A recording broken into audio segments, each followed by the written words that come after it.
Hello, आपका बहुत बहुत स्वागत है आपके अपने करंट हेवन के यूट्यूब चैनल पर।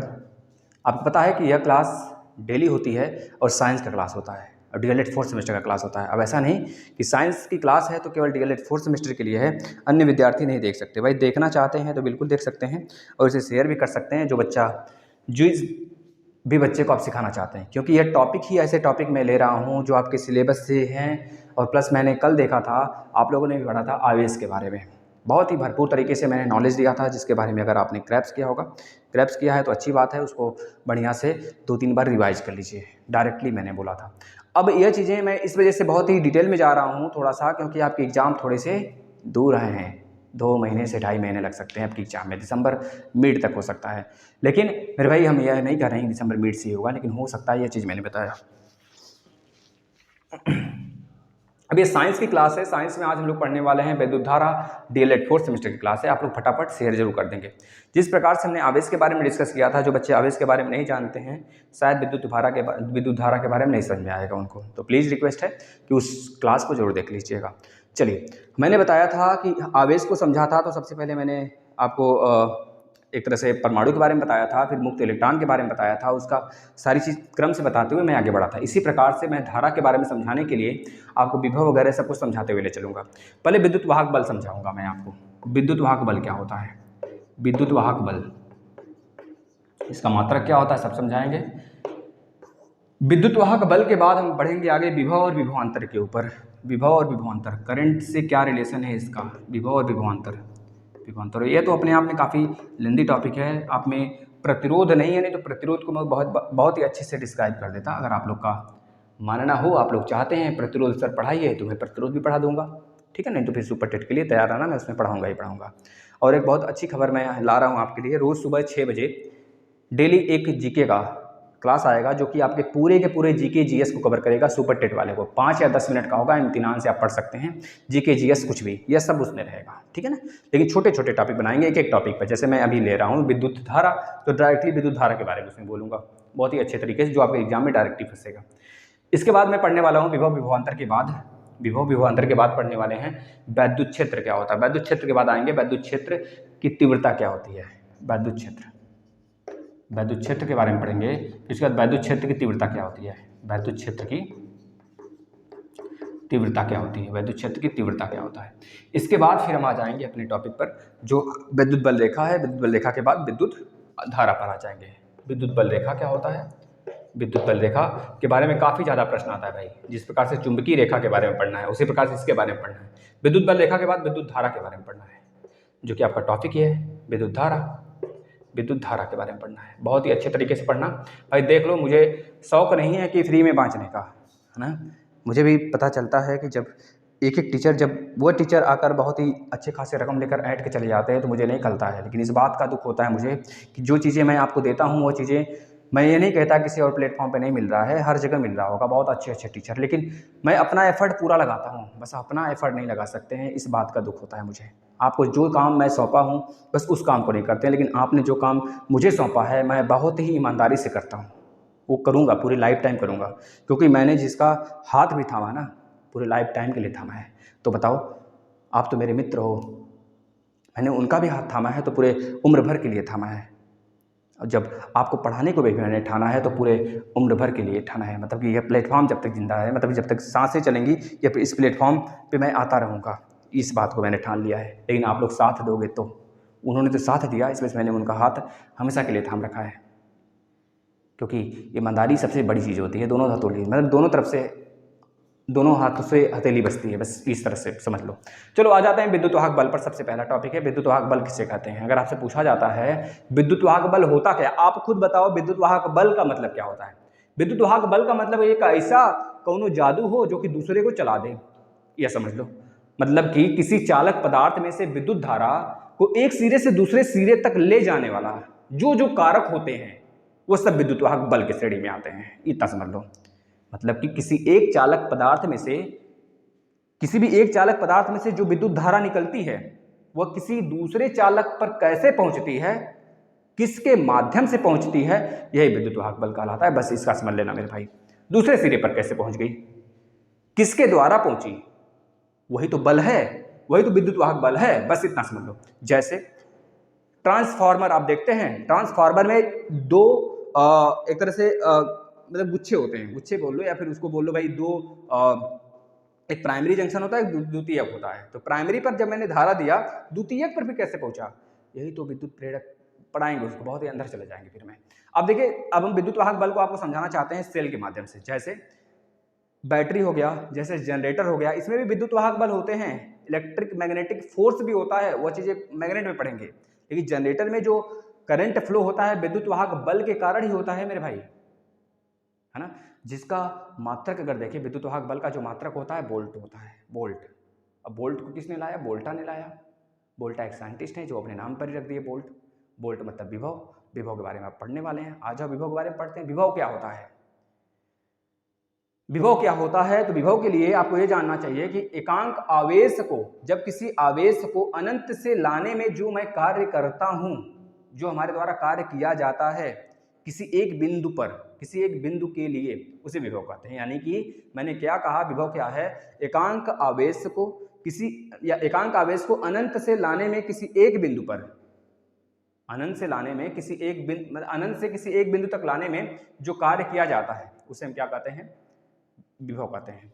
ध्यान समझ लेना, मैंने क्या कहा, अनंत से आपने आवेश लाया, किसी एक बिंदु पर लाकर रख दिया, बस इस चीज को मैं क्या कहूंगा भाई, विभव है। यानी विभव बराबर क्या होता है, विभव बराबर होता है W, आपने आवेश जो लाया और क्यों के अनुपात को क्या कहेंगे, विभव कहेंगे।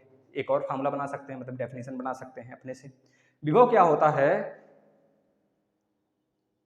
विभव किसी बिंदु पर वह आवेश, मतलब एक तरह से कह लीजिए कि विभव जो है ना, किसी एकांक आवेश को, एकांक आवेश का वह अनंत से लाया गया एकांक, वैसे ही बना लो भाई मेरे, उसमें थोड़ा सा डिफिकल्ट है, मतलब इसमें बनाने में आप कह दोगे कार्य और आवेश के अनुपात को विभव कहते हैं, मतलब सिंपल सा एक बोल सकते हो अपने से, किसी की बातें दोहराने की आवश्यकता नहीं है। एकांक आवेश से, एकांक आवेश को किसी बिंदु तक लाने में जो कार्य किया जाता है उसे विभव कहते हैं।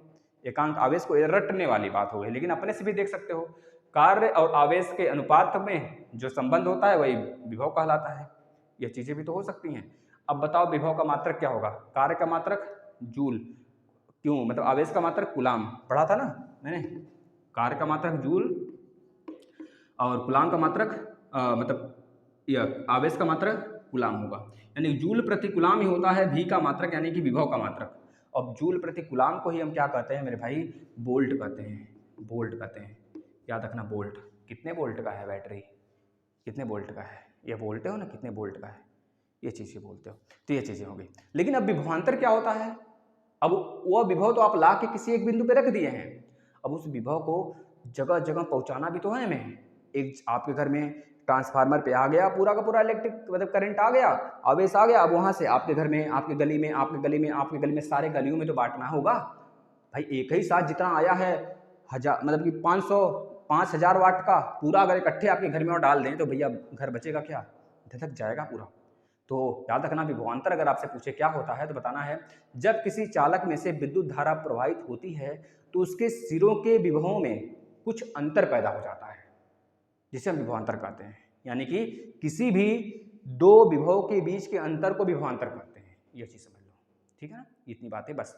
अब याद रखना, अगर करंट बढ़ाएंगे तो विभव बढ़ेगा, अगर करंट घटाएंगे तो विभव घटेगा, इस बात को याद रखना। यानी विभवांतर बढ़ना और घटना ये किस पे डिपेंड करेगा, करंट के बढ़ने और घटने पर। परिपथ में अगर धारा बहुत तेजी से बह रही है, बहुत अच्छी तरीके से बह रही है, तो यानी कि वहां पर रेजिस्टेंस यानी कि प्रतिरोध कम है। जब प्रतिरोध कम है यानी कि विभव बढ़ाएंगे तो करंट का वेग, करंट की प्रवाह बढ़ जाएगी, इस चीज को याद रखना। अगर धारा शून्य है तो विभवांतर भी शून्य होगा, ठीक है भाई, यहाँ पे रखकर देख सकते हैं, आगे पढ़ेंगे। अब विद्युत क्षेत्र क्या होता है, भाई आपका क्षेत्र क्या है, कहते हैं ना भाई हमारे क्षेत्र में आ जाना तो मैं देख लूंगा, ऐसे लोग धमकी देते हैं। या फिर हड़काते हैं, भाई उस क्षेत्र के हो, वहाँ के डीएसपी को जानते हो, तो हम कहते हैं भाई हाँ भाई जानते हैं डीएसपी को, भाई वो जो डीएसपी है ना मेरे दोस्त हैं तो उसके बाद तो भाई हाथ तो फिर उसके बाद वो सारी चीज़ें हो जाती। भाई आपके एरिया में वह धमकी देते हैं और आपके डीएसपी को कहकर, समझ रहे हैं ना, तो बहुत बड़ी चीज़ होती है, मतलब कि पहुंच काफ़ी ज़्यादा होता है और ऐसे लोग महान होते हैं, काफ़ी स्ट्रगल करके वहाँ पहुँचे होते हैं। यानी कि वैद्युत क्षेत्र, जो वैद्युत क्षेत्र होता है भाई, पहुँच बनाना दूर का, मतलब समझ रहे हो, स्ट्रगल काफ़ी ज़्यादा हुआ रहता है आदमी, तभी तो उतने दूर के हो सकता है उनके फ्रेंड हो जो कि यहाँ पर आकर उनका पोस्टिंग हुआ हो। इस तरह से धमकी आती है। धमकी क्या आती है, एक तरह से सुझाव देते हैं, बड़े लोग होते हैं ना, कहते हैं समझ जाओ बच्चा, तुम छोटे हो। तो मैं कहता हूँ भाई ठीक है, समझी लो फिर, ठीक है आ जाओ।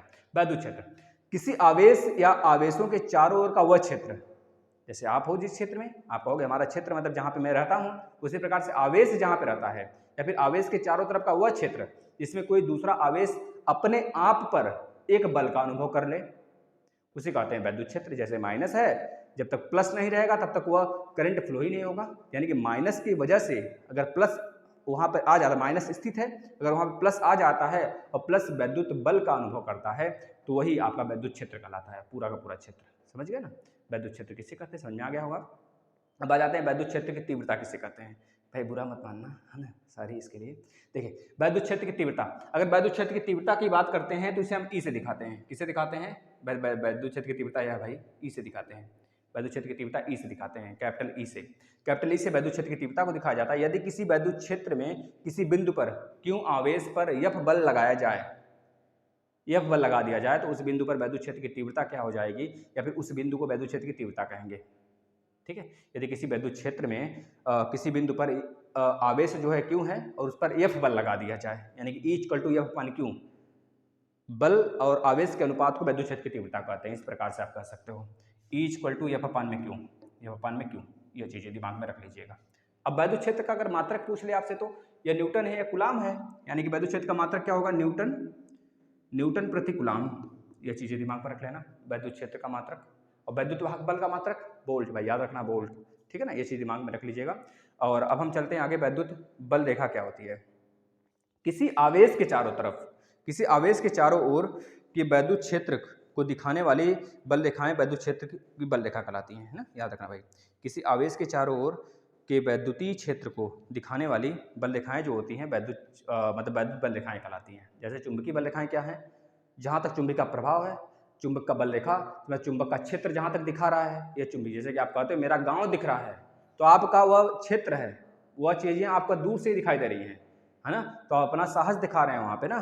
तो इस प्रकार से वैद्युत बल रेखा जो होती है वह भी अपना साहस दिखाती है, वह भी कहती है कि भाई जो वैद्युत बल रेखा है वह देखो मैं जहाँ तक ट्रेवल कर रहा हूँ ये पूरा का पूरा मेरा एरिया, यानी किसी आवेश के चारों ओर का वह वैद्युत क्षेत्र, वह वैद्युत क्षेत्र एक तरह से दिखाने वाली जो होती है, वैद्युत क्षेत्र को दिखाने वाली मतलब आवेश, उस किसी भी चालक के आवेश को दिखाने वाला जो क्षेत्र होता है जितना, यह कह लो किसी बिंदु पर जो आवेश है वो कितनी दूर तक फैला हुआ है, वही वैद्युत क्षेत्र कहलाता है, वैद्युत क्षेत्र की बल रेखा कहलाती है। बस इतना याद रखना। अब इसके गुण क्या होते हैं भाई, यह धनावेश से ऋणावेश की तरफ चलती है। जो वैद्युत आवेश होता है मतलब वैद्युत बल रेखाएं होती हैं वह धनावेश से ऋणावेश की तरफ चलती हैं, ये चीज़ दिमाग में रखना, क्योंकि धन जो है ऋण की तरफ आकर्षित होता है, धनावेश से ऋणावेश की तरफ चलती हैं। और ये एक दूसरे को कभी काटती हैं, बताइए एक दूसरे को काटती है कि नहीं, एक दूसरे को कभी ये काटती नहीं है, इस चीज़ को दिमाग में रख लेना। भाई ये क्या हो जा रहा है मेरे सिस्टम में, ये एक दूसरे को कभी काटती नहीं है, इस बात को याद रख लेना। अब इसके बाद आगे बढ़ते हैं। अब आपको पता होना चाहिए भाई, देखो थोड़ा सा दिक्कत हो रहा है, क्या सही चल रहा है, आवाज़ सही आ रही है ना, हाँ भाई याद रख लेना, मतलब ये एक दूसरे को कभी काटती नहीं है। वैद्युत जो बल रेखाएं होती हैं वह एक दूसरे को कभी काटती नहीं है, क्योंकि यह एक तरह से पैरेलल चलती हैं।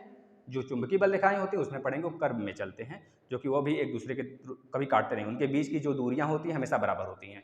एक तरह से वो भी कर लीजिए पैरेलल ही होते हैं, एक दूसरे के पैरेलल, मतलब डिस्टेंस हर जगह बराबर होता है, तभी तो नहीं काटेंगे, एन से एस की तरफ हो जाते हैं। यही तो होता है, अंदर की तरफ है तो एस से एन की तरफ जाएंगे, बाहर है तो एन से एस की तरफ चलेंगे। इसी प्रकार से इसमें भी होता है, ये पैरेलल चलते हैं, एक दूसरे को कभी काटते नहीं हैं। लेकिन अगर कहा जाए एक दूसरे को काट दिए तो दो ठो डायरेक्शन हो जाएगा, और यह संभव है ही नहीं कि किसी भी वैद्युत क्षेत्र का दो ठो डायरेक्शन हो जाए, कभी संभव नहीं है, इस चीज़ को याद रखना। अब आ जाते हैं वैद्युत धारा पर, जो कि मोस्ट इंपॉर्टेंट है भाई, हमने यहाँ तक पढ़ लिया, अब हमें जो पढ़ना है उस टॉपिक पर आ गए, हम आपको घुमा फिरा कर जिस टॉपिक पर ला रहे हैं ये चीज़ दिमाग में देखिए। वैद्युत धारा किसे कहते हैं, वैद्युत धारा अगर आपसे पूछा जाए क्या होता है क्या नहीं होता है, क्या बताओगे, आवेश प्रवाह की दर को वैद्युत धारा कहते हैं। सिंपल सा एक लाइन में, आवेश प्रवाह की दर को वैद्युत धारा कहते हैं। आवेश प्रवाह की दर को विद्युत धारा कहते हैं, आवेश प्रवाह की दर को विद्युत धारा कहते हैं, यानी I इक्वल टू क्यू अपान में टी। आवेश प्रवाह की दर को, दर मतलब समय होता है, दर को विद्युत धारा कहते हैं। अब इसका मात्रक क्या है, मात्रक क्या है, क्यू है तो कुलाम होगा और समय है तो सेकंड होगा। यानी कि जो आई है, जो आपका करंट है, जो वैद्युत धारा, इसका मात्रक क्या होगा, कूलाम प्रति सेकंड हो जाएगा। पहली चीज़ है ये एसआई यूनिट कहा जाता है। भाई एसआई यूनिट सही है ना वैद्युत क्षेत्र का, भाई बताओ सही है ना, ठीक है ना। चलिए क्यू बटे T, I equal to Q अपन में टी, ये चीज़ें आपके दिमाग में होना चाहिए। बताओ धारा जो है सदिश है कि अदिश है, तो बताओगे भैया धारा अदिश राशि है, ठीक है। लेकिन वैद्युत क्षेत्र की तीव्रता की बात किया जाए तो वह हमारा क्या हो जाएगा, सदिश राशि होगा। वैद्युत क्षेत्र की तीव्रता सदिश राशि है, लेकिन धारा की जब बात करेंगे भाई ये कैसी राशि है, अदिश राशि है। इसको दिमाग में रख लीजिएगा, ये आपसे पूछा जाता है, ठीक है। और धारा का मात्रक क्या हो जाएगा, ये तो हमारा कूलाम प्रति सेकंड हो गया। और धारा का मात्रक क्या हो जाएगा भाई और धारा का मात्रक क्या होगा, अगर आपसे पूछा जाए तो एम्पियर। एक धारा का मात्रक क्या होगा, एम्पियर होगा। एक और मात्रक हो जाएगा एम्पियर, जिसे हम कैपिटल ए से दिखाते हैं एम्पियर को। इतनी चीज़ें आप अपने दिमाग में रखिएगा।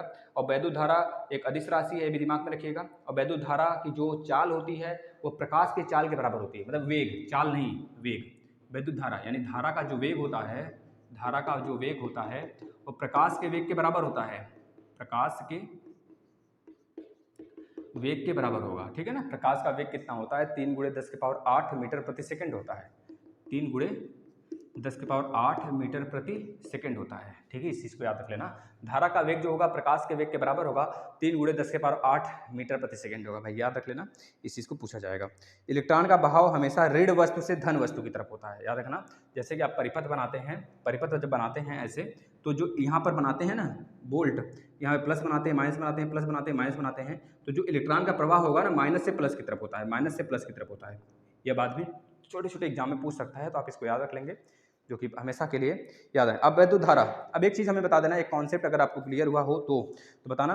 वैद्युत धारा अगर बढ़ेगा तो उस परिपथ में प्रतिरोध बढ़ेगा कि घटेगा। अगर किसी भी परिपथ में वैद्युत धारा बहुत अच्छे तरीके से बहाना है तो बताओ प्रतिरोध बढ़ेगा घटेगा।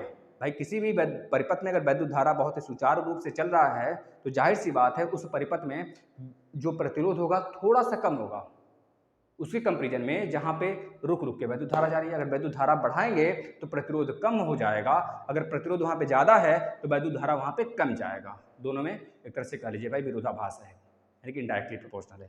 धारा बढ़ाएंगे तो वैद्युत प्रतिरोध घटेगा, अगर वैद्युत प्रतिरोध बढ़ाएंगे तो धारा घटेगा।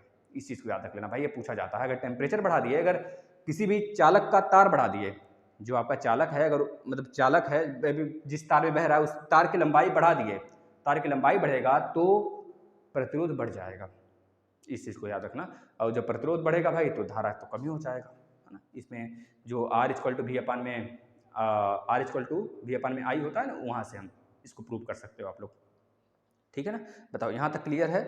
अब बस, अब इसके आगे जो भी होगा हम पढ़ेंगे चुंबक के बारे में पढ़ेंगे, चुंबकीय बल के बारे में पढ़ेंगे।